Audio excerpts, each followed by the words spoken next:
Jamilah Ashanti, wanita Hamas pertama antara syuhada Tufan Al-Aqsa.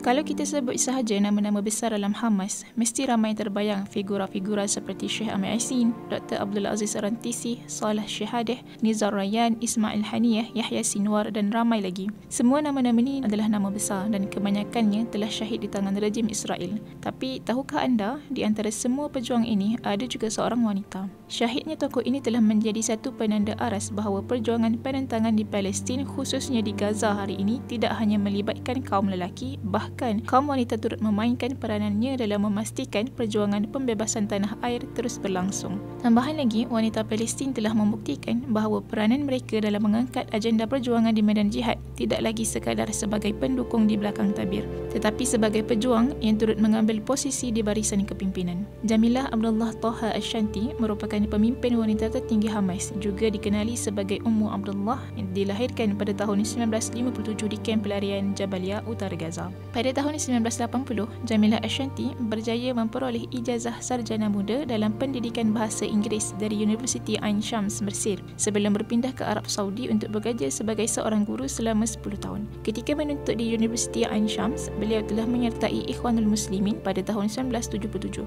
Beliau merupakan sebahagian daripada generasi pertama yang mengasaskan Hamas pada tahun 1987. Justru itu tidak hairanlah nama beliau menjadi antara sasaran utama pihak Israel penjajah. Jamilah Ashanti merupakan antara aktivis wanita terawal dalam gerakan Hamas. Keterlibatan beliau dalam kerja-kerja organisasi bersama Hamas bermula sejurus selepas kembali ke Gaza dari Arab Saudi pada tahun 1990.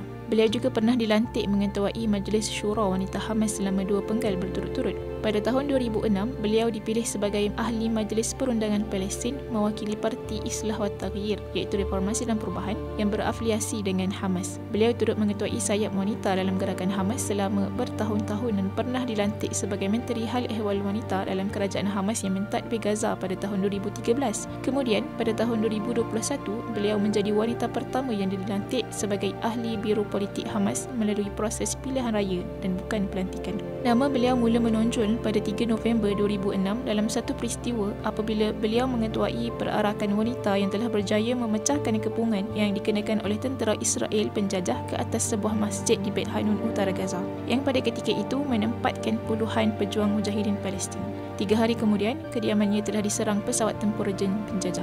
Percubaan bunuh ke atas dirinya walau bagaimanapun telah gagal, namun mengorbankan isteri, abangnya serta 2 anak mereka yang berada berhampiran rumah tersebut. Pada dasarnya, perhatian Hamas terhadap wanita muncul daripada kepedulian mereka terhadap masyarakat. Keyakinan Ikhwanul Muslimin yang dipimpin oleh Syekh Ahmad Yassin pada ketika itu bahawasanya agenda pembangunan ini tidak akan sempurna tanpa kehadiran golongan wanita. Ini bukanlah bermaksud bahawa wanita hanya menjadi sasaran projek-projek yang dilaksanakan oleh gerakan itu. Akan tetapi, mereka juga perlu dilibat dalam rangka dan melaksanakan projek-projek tersebut. Artikel ke-17 dalam Piagam Hamas menyatakan wanita muslimah memiliki peranan dalam perjuangan pembebasan yang tidak kurang pentingnya daripada kaum lelaki. Di tangan mereka, generasi lelaki terbentuk. Peranan mereka dalam membimbing dan mendidik generasi adalah sangat besar. Oleh kerana itu, musuh sedar akan hal ini dan mereka melihat bahawa sekiranya mereka berhasil menala dan mendidik kaum wanita mengikut acuan yang mereka inginkan, yakni jauh daripada Islam, maka mereka telah memenangi pertempuran.